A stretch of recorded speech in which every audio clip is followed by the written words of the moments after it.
Hey, Love Your Life fam. It's Crystal and Andre Holland. What's up, everybody? Hey, looking forward to hearing from you. To find us, you can check us out on Apple Podcasts, iHeartRadio, Spotify, and Stitcher. We look forward to hearing from you all. Yeah, we came a long way, and that's what the songs say. And I can do all things. I can do all things. Yeah, I can do all things. Hey, Love Your Life family. Welcome back to another Loving Your Life podcast. It's your sis, Crystal. I am excited to be here with you this morning. I'm going to be holding down the fort today. It's a beautiful, beautiful day here. Nice and sunny. And yes, it is still hot. Thank you, Jesus. We finally got a touch of rain here, at least in the area of town that we are out here in Glendale, Arizona. But it was not enough, and I'm praying for a whole lot more. It's definitely been a stretching month, but again, you can be solely focused on all of the obstacles and challenges and take in all that negative energy, and then it absorbs all the great energy you need to get the stuff done. Or you can, look at it, kind of dissect it like, okay, wow, I'm identifying what I'm not good at or what I need to learn to manage better. It's been that kind of month, it's August, it's tail end of the summer, school is kicking off, and we are in a unprecedented time. Education is looking completely different, and it is continuing to add to stress. And continuing to learn how to manage stress in 2020 is real. It is very, very real, and there are unfortunately a lot of people that are not mastering this process. It has been very detrimental on relationships, between marriage, dating, parent to child, grandmothers, the whole gamut. And so today I really want to just hop on and unpack this and really talk about what does it mean to respect your capacity.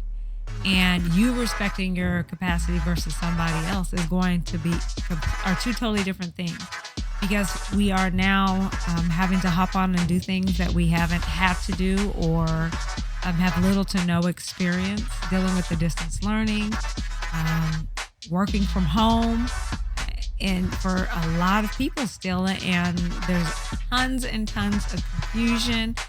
Everything changes every day concerning COVID-19, distance learning, how it spreads, when it spreads, who's the carrier. I mean, it's like a whirlwind of information. And so I really want to encourage you just during this podcast. I want to unpack it. This month was and has been definitely challenging on my end, trying to figure out, how do I do this with 4 kids, 4 different grade levels, and knowing my strengths and respecting my capacity and saying, hey, this is what I'm not good at, and truly utilizing those around me that have the capacity to come alongside me and help in this process. And so that's really, I believe, one of the major components of this being a successful distance learning process. Who is around you? What does your support system look like? It's very easy to identify what does not work, because we are wired to see the negative. We're wired to see the bad. And the reason we are is because we're trying to avoid pain. We're trying to avoid discomfort. And so anything that's going to cause pain or discomfort sticks out like a sore thumb. And that's not necessarily a bad thing. It's showing that you're aware, you're cognizant. It becomes bad when that's all that you see. And so on this discussion today, I really want to talk about identifying what is working, what does work, and making note of what doesn't work, and then identifying those within your community, within your circle that are great at the things that you're not great at, and see how they can come along you and support you in this process this season, because it is unique for everybody. It looks different for everybody. So tools that work for me may not work for you. I'm going to share a couple of mine, and I would love some feedback to hear what you all are discussing, and we can talk about it and continue to let our audience know different things that they are implementing during distance learning, the social distancing, what that looked like for them, how they're continuing to manage stress, shifting up things. It looks different for everybody. So one of the things that I realized probably within the first 48 hours of distance learning is how hard this is going to be to some degree. Meaning, I'm a wife, a mother of 4, and I'm running a business, and I live with a chronic illness. And so with those, with all of that in mind, if I don't respect my capacity, it has a domino effect on everything else that I listed above. Because when you live with a chronic illness, stress can induce flare-ups, and it's no good for anybody. And so there's extra steps that I have to take to make sure that I'm pulling back and resting and telling the kids, hey, I need 10 minutes. I need 30 minutes, whatever that looks like. Don't interrupt me, or you can sit in here with me, but we're not talking right now because I need silence. And so that may mean I give them a snack. I may let them play a game, or they need to go and do some tactile playing with Play-Doh, slime, whatever it is that's going to keep them engaged so that I can get the space that I need. Sometimes it's going out in the heat. Yes, it is hot out here in Arizona, but I look at the pros. I'm getting my vitamin D. I'm getting fresh air. I'm out in the sunlight. All of these are beneficial for your health. Versus I'm not going outside, it's too hot and I'm going to be, no, I'm not getting in that negative mindset, because I need every ounce of energy that I have to devote to educating my kids and maintaining balance in my house, because the world is a mess, my household will not be. And so it really is drawing a line, setting the boundaries. Y'all can run amok and have issues within out in the world system and corporate America and whatever that looks like for you. But as for me and my house, we're going to have some peace. And so identifying what it is that brings peace to your household and maintaining it. And you have to fight for it, because the reality is I'm speaking from my particular experience having 4 children. There are certain things that are just not going to go down in my house. And it's not going to be a house that there's no peace. So part of that, again, goes back to knowing when to pull back, when mom has had enough, when dad has had enough, and when the child has had enough. You see that they're exhausted, they're kind of redundant, there's certain things that they're not getting. Let them get up and go for a 20, 30-minute break, reset. Just like you get tired as an adult, they get tired as a kid. And unfortunately, adults, many times we start getting frustrated and our child isn't getting things. We think that raising our volume is going to help it like go into their brain and for them to get it, versus, hey, you know what? Let's sit down and let's go cut up some fruit. Let's go take a break. Let's go play a game. Or you want to watch something for 30 minutes where you don't have to think. Or let's go out in the backyard. Let's go water the garden. Whatever that looks like for you, let them get up, change their environment, take that time to truly give them a brain break to reset. All of us need to reset. So again, it goes back to capacity. When your body is talking to you, you need to respect that. If your body is saying, okay, it's time for a snack, you're depleted, your sugar or your insulin levels are dropping, you're starting to get real fatigued, nauseous, stop and get the nutrients that you need. Checking in with the kids. Okay, how's your body feeling? Because a lot of agitation and frustration is due to dehydration, lack of nutrients, and we think yelling or sending somebody to their room is going to fix the problem. Get to the root of the issue, so that you stop having these redundant issues that keep recycling and pumping up your stress level, and you're dealing with the same issue, just a different day. And so this distance learning is no joke. It is no joke right now. I had one day where I was like, you know what? I'm good. I am so good. We're not going to do this today. But I said it out loud, felt what I needed to feel. And then I said, okay, let's go do this. So I didn't bottle it up. I didn't put it in a cage and let it build up, immature me would have done that. But when you mature and you start growing up, you understand that containing that frustration and that agitation, it has to go somewhere. So it starts functioning, operating out of you as a mother, and you start taking that out on your kids, or you're not available mentally where you're normally present. And so again, it goes back to, hey, you know what? Let me pull back and process. And then one thing that has been really, really good is pulling the kids all together and letting them have their time to just talk. How are you feeling? How are you processing? What's helping and what's hurting? And then eliminate the things that are hurting, or teach them how to navigate through the things that they feel are hurting their ability to comprehend what's going on, and being comfortable navigating through the technology because the screen time has increased. And then letting them walk away from the screen like they need to. I know for us, there's intervention after classwork, and during intervention, it's usually 30 to 40 minutes. I cut it in half. My child is not going to be in front of a screen that long. I have the authority to do that in my household. And there are other things that we implement and can implement that are helping them to get the same practice where they're not in front of a screen. And so utilize those type of tools, and giving them the space to be raw and be honest with how they're feeling. It's so beneficial because you're not shooting blind. You're not trying 10 things and none of them working, versus, hey, tell me how you're feeling. Let's identify what's going to work, what doesn't work. And it better helps you to manage your time, as well as them to manage their time.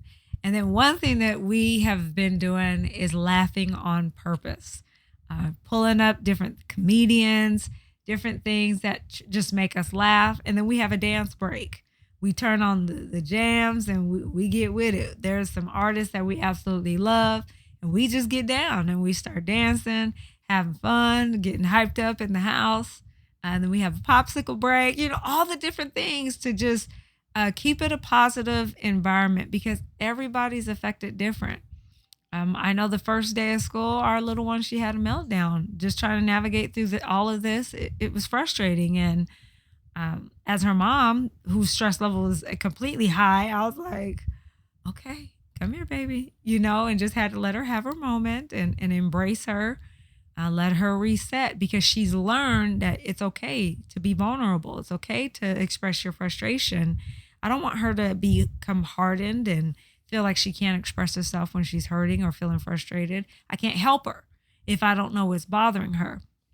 And so I encourage parents to practice that. Practice creating space for your kids to be vulnerable. And when they are, avoid name calling. If he's a boy and he breaks down, he's not a little punk. And that's a whole nother topic. That's shaming somebody for being vulnerable. And then when you need them to be vulnerable, you've taught them that they're going to be teased or shamed when they're trying to be naked and unashamed with you. And so that is something we do not tolerate in our household. We create space for our children to just be that, naked and unashamed. What's going on? How are you feeling? And we don't put up with anybody name calling or doing anything. Just because someone may not understand it or have another perspective doesn't mean that it's wrong. And so again, just being able to truly create that space for them to be authentically them, to express their frustrations, as well as what they are learning about themselves and what's working for them. So we're about 2.5 weeks in with the distance learning, and the kids have a great system down. So far, it's working, and I'm getting more and more acclimated as the weeks go by. Now, as for me, mamas, nope. Schedule is not adjusted yet. It's not working from home. It's working around everybody else's schedule right now. And at some point, there'll be a level of, I don't even want to say balance, because it's just not there right now. And that's part of change. You got to roll with it, take it one day at a time. And right now, jokingly, I had a business meeting the other day, and I called it a spontaneous meeting. I sent a text, hey, I have a window time. Let's hop on for a spontaneous business meeting. And we did it, knocked out. We moved quick checked on each other, hopped off, and was right back into the distance learning. But it was a productive meeting. It wasn't the traditional way that we would have done things, but we were able to communicate the things that needed to be communicated, given each other assignments, different things we needed each other to do, and boom, we moved on. And that's just what it is right now. In order to maintain balance in other aspects of my life, primarily my health, it has to be a priority. My husband needs me. My children need me. And so if I run myself in the ground, it is going to have a domino effect that is going to hurt everyone. And so for those of you that aren't living with a pre-existing condition, take care of your health. Don't take it for granted. I cannot convey that enough. Just because you can stay up till 2, 3, 4 o'clock in the morning and drink your Monster or whatever you're drinking to keep it going, that's going to catch up with you.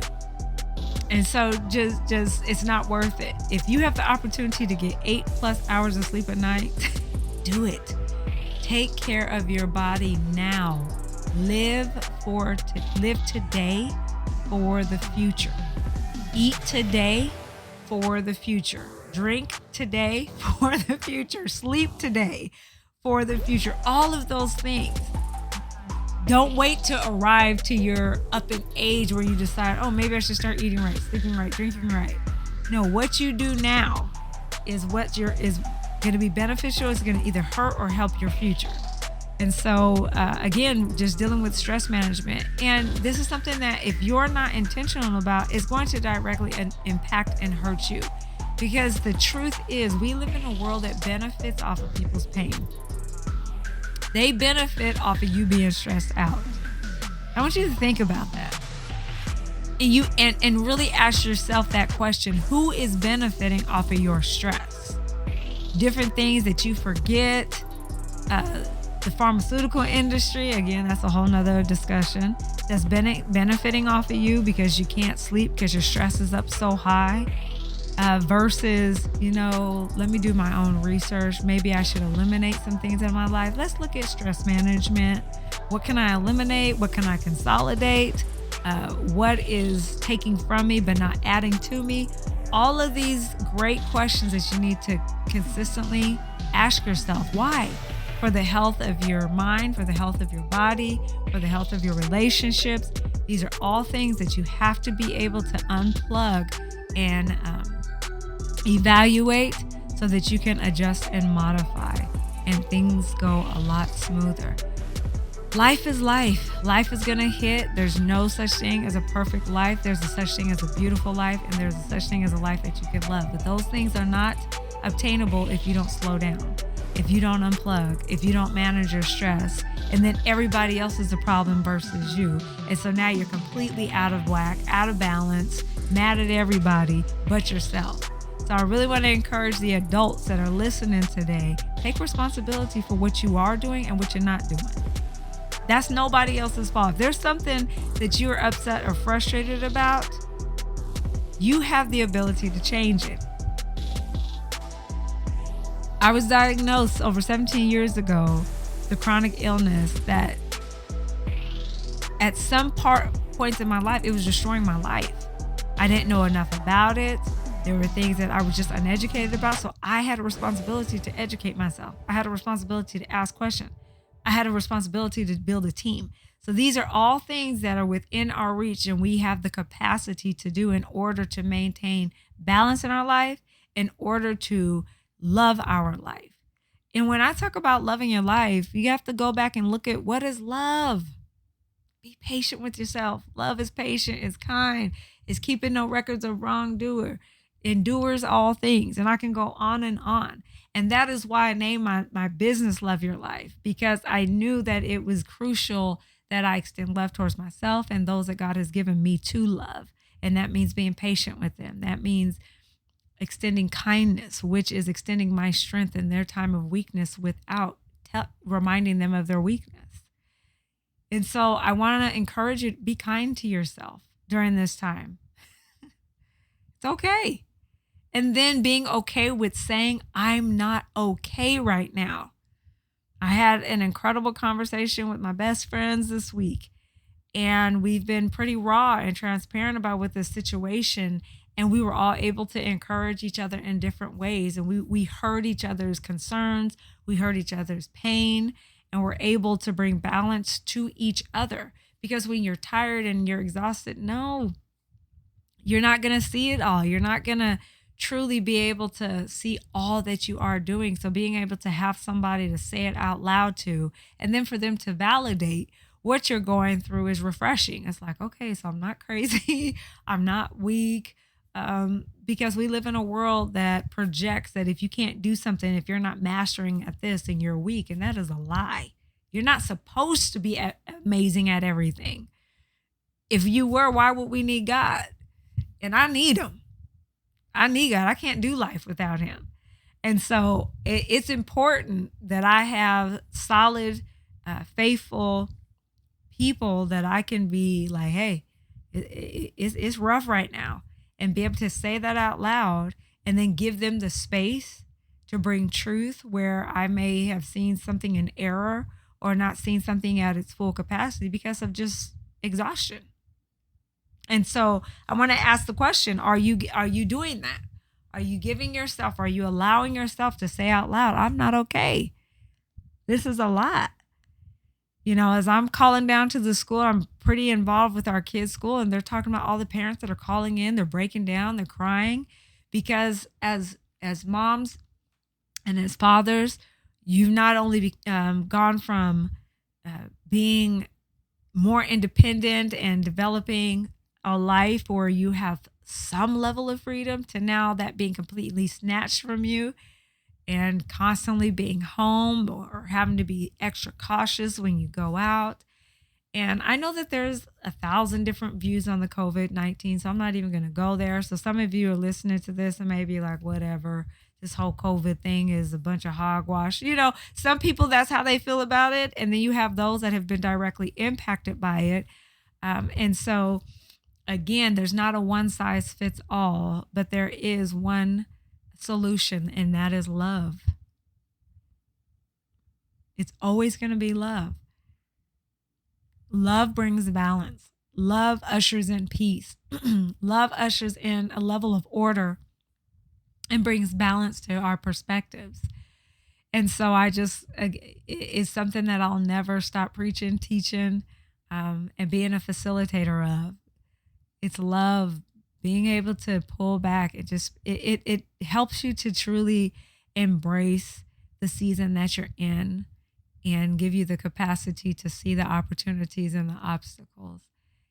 In the midst of all that has occurred thus far in 2020, it's been a fruitful year for a lot of people doing a lot of deep work, celebrating a lot of amazing things. We have so much in this nation called America. That's where I'm at. And I know that we have listeners all over. I've talked to a couple of our listeners in Africa and different parts of Africa. And it's just a continuous reminder here just how blessed we are. So in the midst of the distance learning and taking on one more hat that is stressing you out, pull back and be thankful. You're here. You have those babies. This is a pivotal time in history that you are a part of, that you will be talking to your grandkids about one day. You're part of a historical moment in the world. And what are you doing within that historical moment? How are you changing lives? How are you changing your own life? Because that's where you have to start first. And a lot of times we focus so much on, I'm not doing enough and I'm not impacting enough lives, and you're not doing your own work to impact your own life. So I have to encourage you, look within yourself. I'm never going to stop telling you to do that. How are you changing the world for you? And once you start doing that and you make that vital investment, it becomes so much clearer how you are to impact others in the world, what your purpose is, what it is that you're called to do. One of the many things that I am called to do is to teach people how to love. It may seem so cliche, but it is the hardest thing to do. And nobody, well, I can't say nobody, but a lot of people are not loving distance learning right now. But here's the pros out of it. I know where my kids are. I know what my kids are being exposed to. They're here, they're home, they're safe, they're being well fed. And these are the things that I choose to look at. These are the things I choose to focus on. Because if I go somewhere else in my mind, it's not going to be good. And I'm not about that life of just being down in the dumps and just negative about stuff that I can't control. It's out of my control. So I will focus on the things that I have control of and trust God to take care of the things that I can't control. And so again, today, I just really want to encourage you to respect your capacity. You know your limits. And those that you live with in the household, communicate your capacity. Let them know, this is what I can do. This is what I cannot do. The things that I cannot do, who is good at it? Because I need you to pick up this baton and run this bad boy all the way home. Real talk. And you will begin to experience peace within yourself. And then you will be an ambassador of peace. And that's really what it's about. You want peace in your castle. There is enough hell being raised in the world. Why bring that mess home? Real talk. Unplug from the media and the stuff that is stirring up your stress, where you keep dumping that mess on your spouse, your kids, or whoever is living in your household. Unplug from that stuff because it's just damaging you. And yes, I got a little hyped up there because it comes down to loving yourself. I love myself enough. I love my husband enough, my kids enough, that I'm not going to let this stuff that's going on in the world to infiltrate my home and dictate the patience that I extend to them, the kindness that I extend to them, keeping no records of wrong that I extend to them, and vice versa. This is something that is part of how we shape our family. And so it's vital, and you are worth it. At the end of the day, you're worth it. And until you believe that, you'll keep tolerating less. So I am just blessed to be here today to unpack this with you all. I thank you for tuning in. And I would love some feedback from you all. Again, these are topics that I'm just touching on today. There's so many parts, moving parts. I'm not ignorant or not cognizant that there are married couples doing this. There are single moms. There are single dads. There are grandmothers. There are uncles. There are aunties. All of the hats that you guys are wearing. And it goes back to respecting your capacity. I love you all. Thank you so much for tuning in. Check us out on all of the major podcast outlets: iHeartRadio, Apple Podcasts, Spotify, Stitcher, Google Podcasts, and YouTube. You will definitely find us there. Thank you so much for tuning in. I love you all. Peace. Shout to the city that raised me. Shout to the people that made me. I'm from the 80s. I don't think mumbling wavy. I grew up black on Jay-Z. Maybe I'm crazy. I ain't been wondering lately. Feel like it's there for the taking. Feel like I'm good with the changes. Know who I am. And that's the most dangerous state. Hey, Love Your Life fam. It's Crystal and Andre Holland. What's up, everybody? Hey, looking forward to hearing from you. So to find us, you can check us out on Apple Podcasts, iHeartRadio, Spotify, and Stitcher. We look forward to hearing from you all.